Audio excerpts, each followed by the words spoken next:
Welcome back ناظرین، break کے بعد آپ کی خدمت میں ایک مرتبہ پھر دی شائننگ سٹارز کو اس کمپٹیشن لے کر حاضر. دونوں ٹیمیں سوالات جوابات کے سلسلے سے گزر چکی ہیں. ہمارا روز کا ایک پیٹرن، تیسری ٹیم کی طرف بڑھتے ہیں. بڑی شاندار تیاری، مقصد صرف اور صرف جو ہے وہ یہ ہے، عنوان یہ ہے کہ تربیت بچوں کی ہو، آئیڈیل سیٹ کیے جائیں اور انہیں فالو کیا جائے. زبردست تیاری کے ساتھ بچے یہاں موجود ہیں. بیٹا آپ اپنا نام بتا دیجئے. مائک میں تیز آواز سے. انابیہ. آپ کا بیٹا؟ ام ہانی. بیٹیاں تو بڑی کانفیڈنٹ اچھی لگتی ہیں، فاسٹ بتاتے ہیں. دیکھو دونوں ٹیمز نے کیسا فاسٹ. آپ نے بھی اچھا کھیلنا ہے، ٹھیک ہے. پہلا سوال، گھبرا تو نہیں رہنا، کوئی پریشانی نہیں ہے. پہلا سوال بیٹا آپ سے ہے، صحابیات میں کس صحابیہ سے سب سے زیادہ روایات منقول ہیں؟ درست جواب ہے جی، بہت حضرت عائشہ صدیقہ رضی اللہ تعالیٰ عنہ سب سے زیادہ روایت منسوب ہیں. دوسرا سوال آپ سے، حضرت علی رضی اللہ عنہ کے کتنے بھائی شہید ہوئے اور وہ کون سی جنگ میں شہید ہوئے تھے؟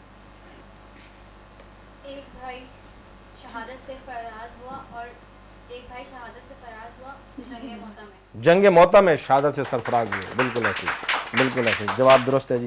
اور وہ حضرت جعفر رضی اللہ تعالیٰ عنہ تھے جو کہ جنگ موتا میں، حضرت علی رضی اللہ عنہ کے بھائی حضرت جعفر رضی اللہ تعالیٰ عنہ نبی الاسلام کے چچا زاد بھائی ہیں.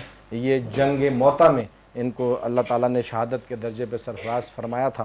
اور کیا صحابی تھے نبی الاسلام کے، کیا شان تھی ان کی کہ اپنے نبی پر قربان ہو جانا اپنا سب کچھ سمجھا کرتے تھے. بالکل ٹھیک ہے بیٹا، آپ کے دونوں جوابات درست ہیں. تیسرا سوال، سورہ کوثر کی پہلی تفسیر کس کو کہا جاتا ہے؟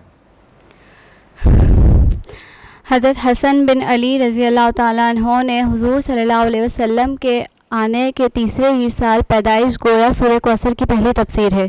یعنی حضرت حسن رضی اللہ عنہ کی پیدائش. بالکل درست جواب ہے، بالکل درست جواب. ذرا تالیاں زوردار بجا دیجئے، پتہ چلے کہ آڈینس بیٹھی ہے.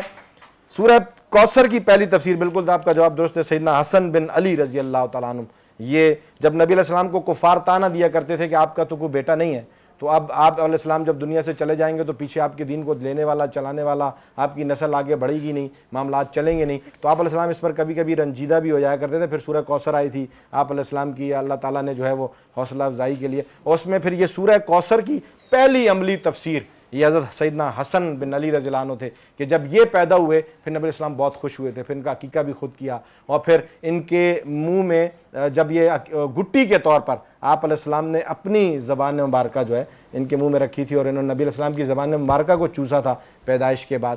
خود کان میں اذان دی، خود اقامت دی، اور یہ پھر نبی علیہ السلام کی نسل آگے بڑھنے کا ایک باعث تھا. تو آپ علیہ السلام اس پر بہت خوش تھے. تو سورہ کوثر کی عملی تفسیر اسے کہا جاتا ہے، کیوں جس میں سورہ کوثر میں اللہ رب العزت نے فرمایا تھا کہ آپ کا دشمن بے نام و نشان رہے گا، ہم آپ کا ذکر خیر انشاءاللہ جاری و ساری رکھیں گے. اور پھر یہ ذکر خیر اس اولاد کے ذریعے سے بڑا تھا. بالکل جواب آپ کا بیٹا، تینوں جوابات درست ہیں. چوتھا سوال، غزوہ بدر میں پرچم کس چیز سے بنایا گیا تھا؟ حضرت عائشہ کے دوپٹے سے. جواب درست ہے، عائشہ صدیقہ رضی اللہ تعالیٰ کے دوپٹے سے.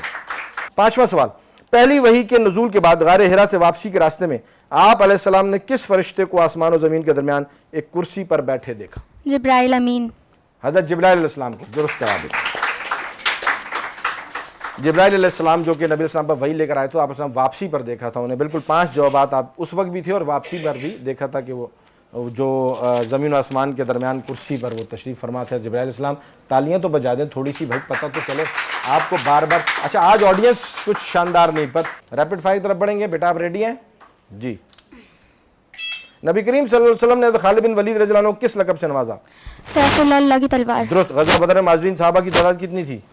82. درست. حضرت عباس رضی اللہ عنہ کا آپ صلی اللہ علیہ وسلم سے کیا رشتہ تھا؟ چچا کا. درست. جنگ موتا کب واقع ہوئی؟ 3 جوابات آپ نے بالکل درست دیے. اگر آپ کو جنگ موتا کے اس میں ڈاؤٹ ہو تو آپ پاس کر کے آگے چلے جاتے. اگلا سوال بہت آسان آ رہا تھا اور ڈیفینیٹلی آپ جواب دے دیتے. تو دیکھیں نا، یہی ایک طریقہ آپ کو پاس کر کے آگے جائیں. بہرحال 3 جوابات درست ہیں جی، ان کے لیے کلیپنگ کیجیے. 15 پوائنٹس آپ کے یہاں ہوئے اور 50 پوائنٹس آپ کے وہاں ہیں. 65 پوائنٹس. ایسے ہی ہے ججز، بہت زبردست مقابلہ. ریپڈ فائر یہ حملہ بڑا خطرناک ہے، اس میں بچے تھوڑا سا شفل ہو جاتے ہیں، بڑی تیاری کرتے ہیں، اور ہماری کوشش ہوتی ہے کہ بچے خوش و خرم جائیں کیونکہ یہ سیکھ کر آئیں. اور عنوان صرف تربیت ہے، مقابلہ نہیں. بہت اچھا میرا بیٹا، بہت اچھا کھیلا.